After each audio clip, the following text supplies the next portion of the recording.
Alright, welcome to the newest playthrough that I could get done with what limited hardware I have to work with.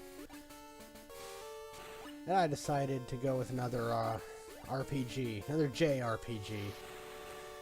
And what's better than anime animal fights?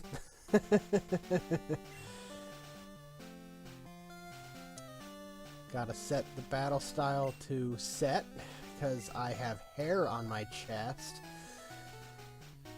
And we go into the familiar Professor Oak spiel that if you honestly don't know what it is, go ahead and just read through it. You know, pause as needed if I'm not going slow enough. But man... What a franchise, huh? Kind of exploded. Yeah, so I couldn't think of anything clever to go with for the names here, and the main character and the rival in this game show up in the next game, and they're named Red and Blue, so I decided to just go with the canonical names, Red and Blue. But I'm playing Blue version, and I could have played Red version, and then they would have been preset. You know, now I'm playing Blue version with a character named Red. What's with that, huh? Well, this character's canonical name is Red, but I'm gonna play Blue version. Hello? The channel's name is Blue Kojiro, not Red Kojiro. I mean, clearly, blue is just the superior color. In truth, yeah, blue version's the first version that I played. I wouldn't come about to owning red until after yellow, even. So, besides, Pokemon games are notorious for having version-exclusive Pokemon, and this blue had, exactly 2 version exclusives that I wanted to use. I could have traded for them. As we'll see in this playthrough, I'm not exactly adverse to trading and using traded Pokemon. But if you can play a version with the version exclusives you want, you might as well do that instead, right? Hey, Blue. Sup? Yeah, so there's this weird rumor going around that Blue, or Gary Oak, is some sort of jerk, and that's true in the anime, but in the games he's not really that big of a jerk, actually. Like, he banters a bit. But otherwise, he's actually quite nice. Like, not nice, not necessarily nice, but friendly might be a better way of putting it. You'll see it as we go along. A lot of people call him like a jerk or an asshole, but I don't see it. Like, maybe in this opening cutscene, but you have to remember, we get to choose before him, and he is Oak's grandson, so there could be a little bit of jealousy going on. Maybe we're the asshole in this situation. We don't know, though, because we don't hear a bloody word from this character ever. Pokemon likes its silent protagonists. Not that I blame them, it's not a bad feature. It lets you impress yourself upon the character in a sort of way. Besides, he doesn't need to be greedy like us. I mean, realistically, you need to give the player the choice. Because all this really determines is what you play the game through, starting with, and what he has in his team throughout the game. Because he's going to obviously pick the strength against your Pokemon. Like, the starters, if you honestly have no idea, are fire, water, and grass. This is effectively a rock, paper, scissors situation. Fire is good against grass, grass is good against water, water is good against fire. I am going to choose Squirtle, because that was the choice I went with the first time I played through the game. Gen 1 happens to be the only game in the series where I find the starter choice to be a legitimate choice. Future games, I tend to choose the same favorite thing over the other two because I don't like the other two as much. And this is the only generation where I like all three starters. So I generally formulate the team in my head and then insert the starter if applicable. I've played through and ditched the starter on occasion. Though that's rare, I typically use the starter because I'm just like that. And our first Pokemon battle against Blue.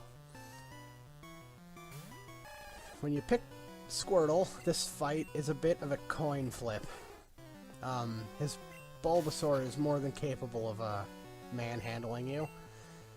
My only real recommendation is that you tail whip every time he growls. Otherwise, it's a tackle battle. The opening of this game isn't exactly the most exciting, but he can do more damage to us than we can to him. And I got that potion from my item box, which is kind of a hidden thing. You do, it's not really hidden, but if you don't know it's there, you're obviously not going to have it. If you forget about it, you won't have it. And I refuse to use it in the first battle. If I lose here, I lose. I don't even care. And I almost lost.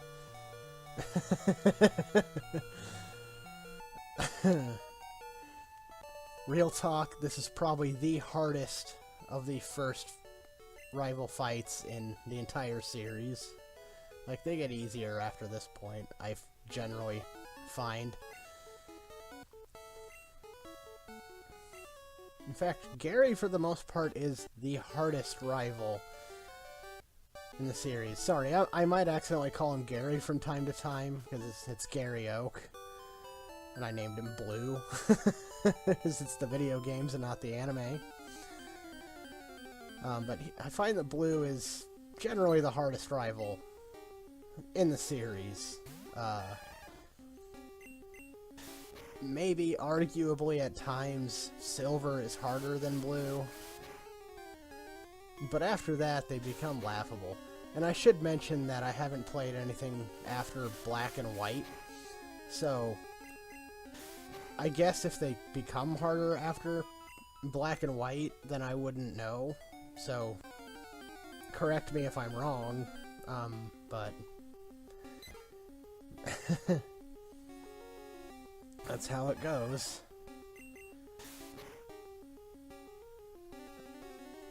And since this is probably gonna come up.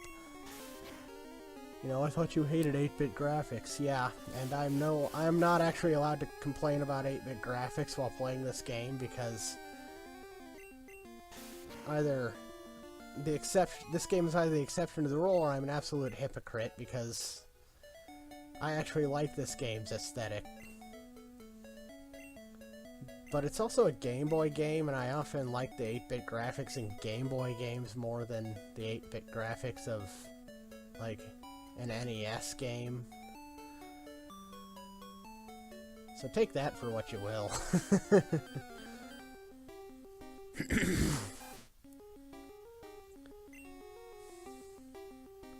This game is played, I'm using a Game Boy emulator, but either the emulator or the ROM itself is using the Super Game Boy border as well. Like, it uses the Super Game Boy color palette for the game itself and the border around the screen.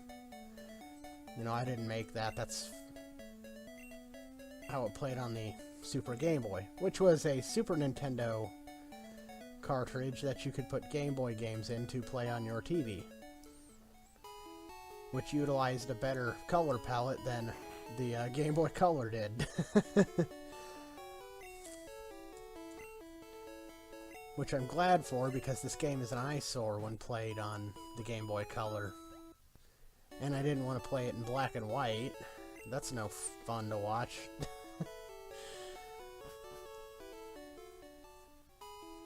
You know, the problem with the Game Boy Color version is the screen is just one solid dark blue the entire time, or at least this one.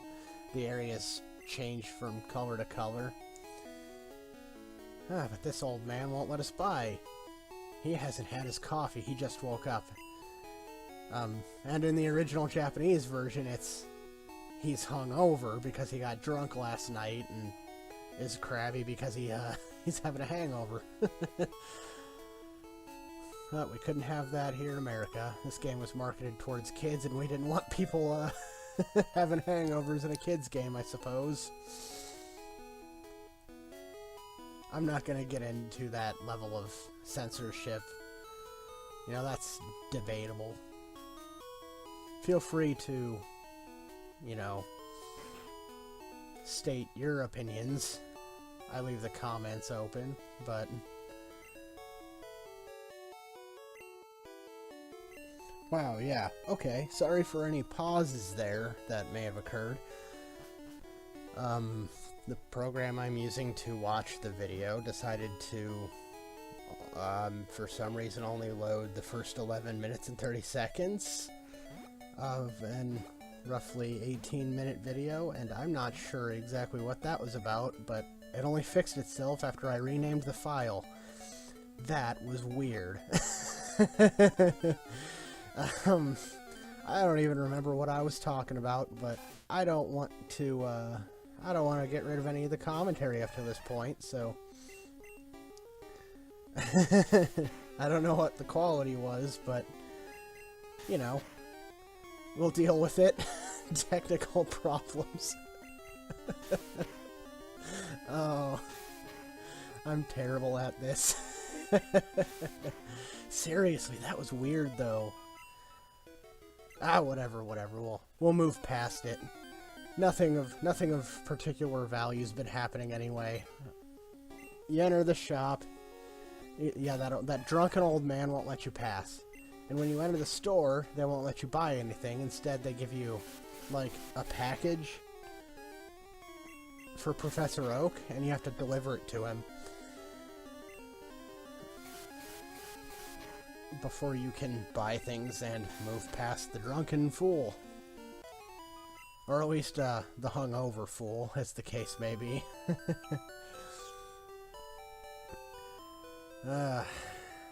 Oak, we have a package for you.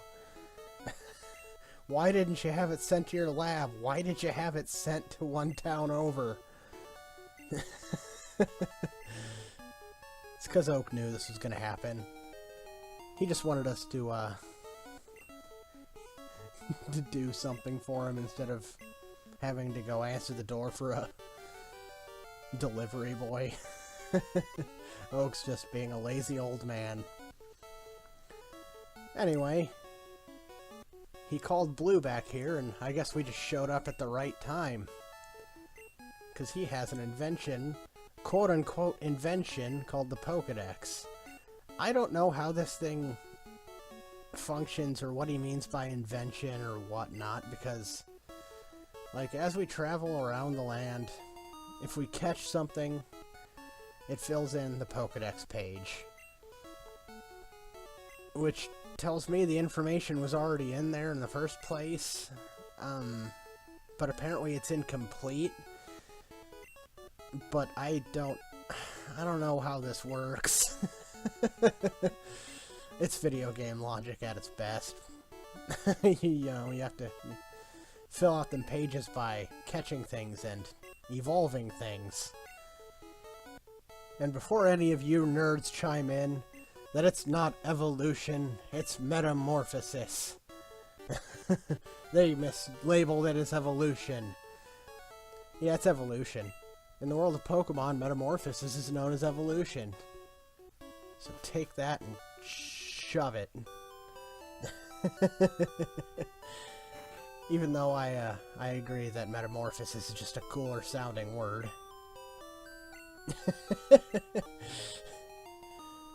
I don't know what the deal is behind that.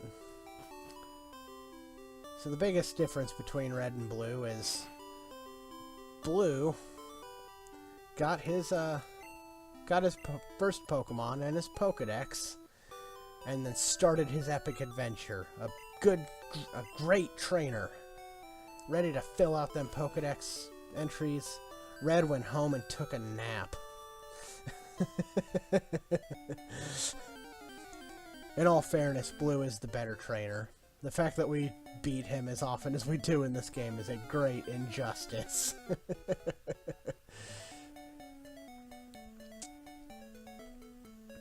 Ah, well.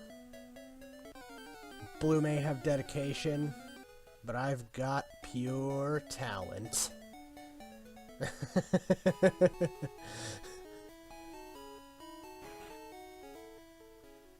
I will cut out Pokemon centers every once in a while. In fact, the music will get weird. You probably heard it when I left Professor Oak's lab the first time. Because I'll use buildings as save points. Like, I'll go into a building and save, and then, like, leave a building. Or in cases where I show what I'm doing inside the building.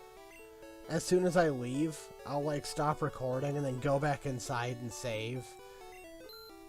And then walk out again. But the music, thanks to how the music works, it's noticeable when I do that. Just note that that's what any oddities with the music are if I leave a building. It's that I'm using it as a save point. Otherwise, I generally cut out anything that isn't interesting. But for now, we're gonna go hunting for a second temporary Pokemon. And, you aren't what I'm looking for, bud. We're not gonna make it! Let's speed up!